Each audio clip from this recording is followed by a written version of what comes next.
എന്താണ് പ്രധാനമന്ത്രിയും അതുപോലെ തന്നെ മുഖ്യമന്ത്രിയുമാണ് ഒരുപക്ഷെ ഈ നാട്ടിന്റെ ശാപം എന്ന് പറയുന്നത്. ഞാൻ ബഹുമാന്യനായ മുഖ്യമന്ത്രിയോട് പറയട്ടെ, അഴിമതിയെ ന്യായീകരിക്കാൻ സിദ്ധാന്തങ്ങൾ ചമക്കുന്ന നിങ്ങളുടെ മന്ത്രിമാരോട്, നിങ്ങളുടെ പാർട്ടി നേതാക്കളോട് സ്വന്തം പ്രവർത്തകന്മാരെ ഒത്തിരി മര്യാദകൾ പഠിപ്പിച്ചു കൊടുക്കാൻ പറയണം.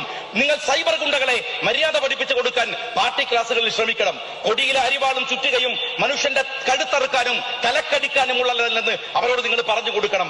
കൃഷിയും വ്യവസായവും ചെയ്യുന്ന തൊഴിലാളികളുടെ ചിഹ്നമാണ് അതെന്ന് നിങ്ങൾ ഈ പ്രവർത്തകന്മാരോട് പറഞ്ഞു കൊടുക്കണം. ഇവിടെ ഈ രാജ്യത്തിലെ മീഡിയകളെ മുഴുവൻ നിങ്ങളുടെ സൈബർ ഗുണ്ടകൾ ആക്രമിച്ചപ്പോൾ കേരളത്തിന്റെ മുഖ്യമന്ത്രി ഒരു ഗംഭീരമായ സ്റ്റേറ്റ്മെന്റ് നടത്തി. അതിങ്ങനെയാണ്, ഇങ്ങനെ ഒരാളെ പറ്റിയും പറയരുത്. അപ്പൊ ആളുകളൊക്കെ വിചാരിച്ചു നല്ല സ്റ്റേറ്റ്മെന്റ് ആണ്. പിന്നെയാണ് മനസ്സിലായത് ഒരാളെ പറ്റിയൊന്നല്ല, ഒരാളെ പറ്റി മാത്രം പറയരുത്, അത് മുഖ്യമന്ത്രിയെ കുറിച്ച് മാത്രമാണ്. അങ്ങനെ പറഞ്ഞാൽ പിറ്റേ ദിവസം നിങ്ങൾ അയാളെ വിദേശത്ത് നിന്ന് ഇവിടെ ഇറക്കിക്കൊണ്ടുവരുമെന്നതാണ്. നിങ്ങൾ ഈ കോവിഡിന് മുമ്പേ തന്നെ ക്വാറന്റൈൻ കണ്ടുപിടിച്ച ഒരു മഹാനായ മുഖ്യമന്ത്രിയാണ് അങ്ങെന്ന് പറയുന്നത്. നിങ്ങൾ ആദ്യം ക്വാറന്റൈനിലാക്കിയത് VS അച്യുതാനന്ദൻ തന്നെയാണ്, രണ്ടാമത് പാർട്ടി സെക്രട്ടറിയാണ്, പിന്നെ ഓരോരോ മന്ത്രിമാരെയായി ക്വാറന്റൈനിലേക്ക് വിട്ടു. ആർക്കും ഒരു പണിയില്ല. ബഹുമാന്യനായ ബാലൻ പറയുന്നത് പഴയ നാടകങ്ങളെ പുനരാവിഷ്കരിക്കുന്ന തിരക്കിലാണ് അദ്ദേഹം ഉള്ളത്. പിന്നെ വലിയ തിരക്കുള്ള ഒരാൾ ബഹുമാന്യനായ AC മൊയ്തീൻ അവർകളാണ്. അദ്ദേഹം കരിപ്പൂരിൽ വിമാനം ദുരന്തം ഉണ്ടാകുന്നതിന്റെ തലേ ദിവസം തന്നെ അവിടെ പോയി ദുരിതാശ്വാസ പ്രവർത്തനങ്ങൾക്ക് നേതൃത്വം കൊടുത്തതാണ്. വേറൊരു മന്ത്രി ആരോപിക്കപ്പെടുന്നത് ആത്മീയ കള്ളക്കടത്തിനെ കുറിച്ചാണ്. ആത്മീയ കള്ളക്കടത്താണ്. വിശുദ്ധ ഖുർആൻ കൊണ്ടുപോയിട്ട് കൊടുക്കുന്നത് എടപ്പാളിലാണ്. എടപ്പാളിൽ നിന്ന് കുറച്ച് നടന്നു പോയാൽ നിങ്ങൾക്ക് അവിടെ CH പ്രസ് എന്ന് പറയുന്ന ഒരു പ്രസ് കാണാം. ലോകത്തേക്ക് മുഴുവൻ വിശുദ്ധ ഖുർആൻ കയറ്റി അയക്കുന്നത് അവിടെ നിന്ന് പ്രിന്റ് ചെയ്തിട്ടാണ്. നിങ്ങൾക്കറിയുമോ കേരളത്തിന്റെ തെരുവുകളിൽ 10,000-കണക്കിന് കുട്ടികൾക്ക് വിശുദ്ധ ഖുർആൻ ഒരു വരി തെറ്റാതെ കാണാതെ പടി അവർ ചൊല്ലാൻ കഴിയും. അത് പഠിപ്പിച്ച മതസംഘടനകൾ ഇവിടെയുണ്ട്.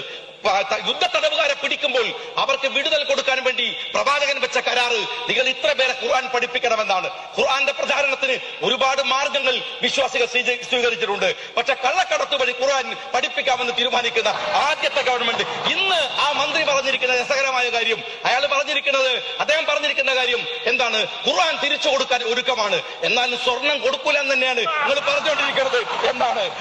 ഇവിടെ വേറൊരു മന്ത്രിയുണ്ട്, 2 മന്ത്രിമാർ, ശൈലജ ടീച്ചറും അതുപോലെ തന്നെ ചന്ദ്രശേഖരും. എല്ലാ ദിവസവും വൈകുന്നേരം വരും, മുഖ്യമന്ത്രിയുടെ ഇടത്തും വലത്തും ഇരിക്കും, എന്നിട്ട് പ്രാണായാമം പരിശീലിക്കുകയാണ്. ഒരേ ഒരു ശ്വാസം വിടൽ എന്ന് വെച്ചാൽ ശ്വാസമുട്ടാണ് അത്ര കോവിഡിന്റെ ഒരു പ്രശ്നം എന്ന് പറയുന്നത്. അതുകൊണ്ട് ശ്വാസം വലിച്ച് പരിശീലിക്കുകയാണ്, പ്രാണായാമം. പിന്നെ ഒരു സാധു നല്ല മന്ത്രിയുള്ളത് G സുധാകരനാണ്.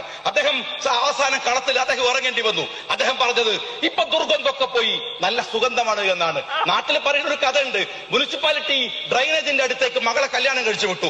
ആദ്യം അച്ഛൻ ചെന്ന ദിവസം മകള് വലിയ കാര്യത്തിലാണ്, അയ്യോ വയ്യ, എന്തൊരു നാട്ടാണ്, സഹിക്കാൻ വയ്യ എന്നാണ്. 2 ആഴ്ച കഴിഞ്ഞ് അച്ഛൻ ചെന്നപ്പോ പറഞ്ഞത്രേ ഇപ്പൊ അത്ര വലിയ മണമൊന്നുമില്ല എന്ന്. പ്രിയപ്പെട്ട G സുധാകരൻ, അങ്ങ് പറയണത് അങ്ങ് ഈ 4 കൊല്ലം ഈ അഴിമതിയുടെ നാട്ടം സഹിച്ചിട്ട് അങ്ങക്ക് ഇപ്പോൾ അത് സുഗന്ധമായി തോന്നുകയാണ്. പക്ഷെ ജനങ്ങൾക്ക് അങ്ങനെ ഒരു ബോധ്യമില്ല എന്ന് നിങ്ങൾ മനസ്സിലാക്കുക.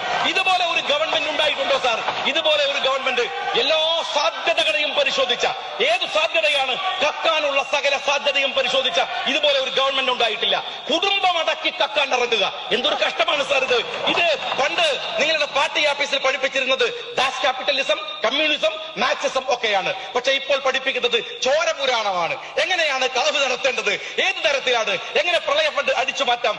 നമ്മൾ നാട്ടിൻപുറത്ത് പറയാറുണ്ട് ചക്കരക്കുടത്തിൽ കൈയിട്ട് വാരുക. അതും വാരിയില്ലേ സാർ? റേഷൻ ഷാപ്പിലെ ശർക്കര വാരി അഴിമതി നടത്തിയ ആളുകളാണ് നിങ്ങളെന്ന് പറയുന്നത്. സാർ, ഈ യുദ്ധവും ദുരന്തവും കൊതിക്കുന്ന ഭരണാധികാരികൾ രാജ്യത്തുണ്ടാകും. അവർ പക്ഷേ ചരിത്രം പറയുന്നത് അവർ സ്വേച്ഛാധിപതികളാണെന്നാണ്. എന്തുകൊണ്ടാണെന്ന് അറിയുമോ?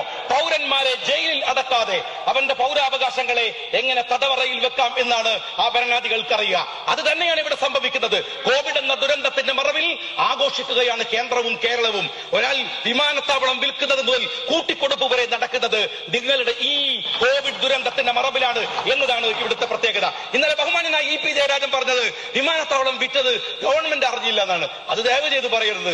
നിങ്ങൾ അറിഞ്ഞില്ല എന്നത് സത്യതാണ്. പക്ഷെ കുടുംബക്കാർ പൈസ കടിച്ചു മാറ്റി പോയിട്ടുണ്ട്. അതുകൊണ്ട് എല്ലാ ദിവസവും രാവിലെ ബഹുമാനപ്പെട്ട പ്രതിപക്ഷ നേതാവ് വന്നിട്ട് അത് നടക്കുന്നു, ഇത് നടക്കുന്നു എന്ന് പറയാൻ പറ്റില്ലല്ലോ. കുറെയൊക്കെ നിങ്ങൾ തന്നെ റിസർച്ച് ചെയ്തിട്ട് പറ്റാവുന്നത് കണ്ടുപിടിക്കണമെന്നാണ് എനിക്ക് നിങ്ങളോട് പറയാനുള്ളത്. അതുകൊണ്ട് ജനങ്ങൾ ഈ കോവിഡിന്റെ മറവിൽ തെരുവിലിറങ്ങാത്തത് നിങ്ങൾക്ക് കക്കാനുള്ള മാൻഡേറ്റ് ആയിട്ട് നിങ്ങൾ കരുതരുത് എന്ന് മാത്രമാണ് സർക്കാരിനോട് പറയുന്നത്. 10 ലക്ഷം മലയാളികൾക്ക് അഭയം കൊടുക്കുന്ന UAE ആണ് നിങ്ങൾ ഇവിടെ ഈ വിഷയത്തിൽ വലിച്ചഴച്ചു കൊണ്ടുവന്ന് അപമാനിക്കാൻ ശ്രമിക്കുന്നത്? ഗൾഫ് നാടുകളിലല്ല, ആഫ്രിക്കൻ നാടുകളിൽ വിശക്കുന്നവന്റെ അവന്റെ വിളിയാളമാണ് നിങ്ങൾ ഈ പറയുന്ന റെഡ് ക്രസന്റ് എന്ന് പറയുന്നത്. UN അഭിനന്ദിച്ചിട്ടുള്ള ഈ സംഘടനയെ ഈ നാട്ടിൽ കൊണ്ടുവന്ന് നാട്ടിക്കാൻ ശ്രമിച്ച ഒരു ഗവൺമെന്റാണ് ഇവിടുത്തെ ഗവൺമെന്റ്. എന്നിട്ടിപ്പോ എല്ലാം കൊണ്ടുവന്ന് ശിവശങ്കറിന്റെ തലയിട്ട് അങ്ങ് രക്ഷപ്പെടാൻ പോവുകയാണ്. ഞാൻ ചോദിക്കട്ടെ, എല്ലാ അന്വേഷണ ഏജൻസിയും പറഞ്ഞു മുഖ്യമന്ത്രിയുടെ ഓഫീസല്ല. മുഖ്യമന്ത്രി ഇല്ലാതെ എങ്ങനെയാ മുഖ്യമന്ത്രിയുടെ ഓഫീസ് ആവുക? മുഖ്യമന്ത്രിയാണ് പ്രതി, മുഖ്യമന്ത്രിയാണ് ഒന്നാമത്തെ പ്രതി. മുഖ്യമന്ത്രിയുടെ ഓഫീസ് എന്നല്ല പറയേണ്ടത്, മുഖ്യമന്ത്രിയാണ് പ്രതി. മുഖ്യമന്ത്രി ഇല്ലാതെ ഓഫീസ് ഉണ്ടാവില്ല. ശിവശങ്കരൻ ആരാണ് നിയന്ത്രിച്ചത്? മുഖ്യമന്ത്രി മാത്രമാണോ? മുഖ്യമന്ത്രിയുടെ രക്തം കൂടി നിയന്ത്രിച്ചില്ലേ? രക്തബന്ധങ്ങൾ നിങ്ങൾ സ്പ്രിംഗ്ലർ കരാർ ഉണ്ടാക്കുന്നതിന്റെ ഒരു വർഷം മുമ്പ് ഈ രക്തബന്ധവും ശിവശങ്കറും ഒരുമിച്ച് എന്തിനാണ് അമേരിക്കയിൽ പോയത്? നിങ്ങൾ ഇന്ന് വലിയ അന്വേഷണം നടത്തുന്നു എന്ന് നിങ്ങൾ പറയുന്നു, BJP-യുമായി അന്വേഷണം നടത്തുന്നു എന്ന് പറയുന്നു. എങ്കിൽ 2019 ജനുവരി അവിടെ നിങ്ങൾ ED ഊരാലുങ്കലിലും അതുപോലെ തന്നെ കരിമണൽ കർത്തയുടെയും ഓഫീസ് റെയ്ഡ് ചെയ്തു. അന്നത്തെ കണക്കനുസരിച്ചിട്ട് അന്ന് പറഞ്ഞു കേൾക്കുന്നത് ഈ അന്വേഷണം പോകേണ്ടത് ബാംഗ്ലൂരിലെ മുഖ്യമന്ത്രിയുടെ രക്തബന്ധുവിന്റെ ഓഫീസിലേക്കാണ്. അന്ന് പോയില്ല, ഇപ്പോഴും വന്നിട്ടില്ല. അതുകൊണ്ട് ഇനിയും വരുമെന്ന് ഞങ്ങൾ പ്രതീക്ഷിക്കുന്നില്ല. പക്ഷേ ജനങ്ങളുടെ കോടതിയിൽ നിങ്ങൾക്ക് ജയിക്കാനാവില്ല. മുഖ്യമന്ത്രിയുടെ ഓഫീസ് സ്വർണ്ണക്കള്ളക്കടത്തുകാരന്റെ മാത്രം കേന്ദ്രമല്ല.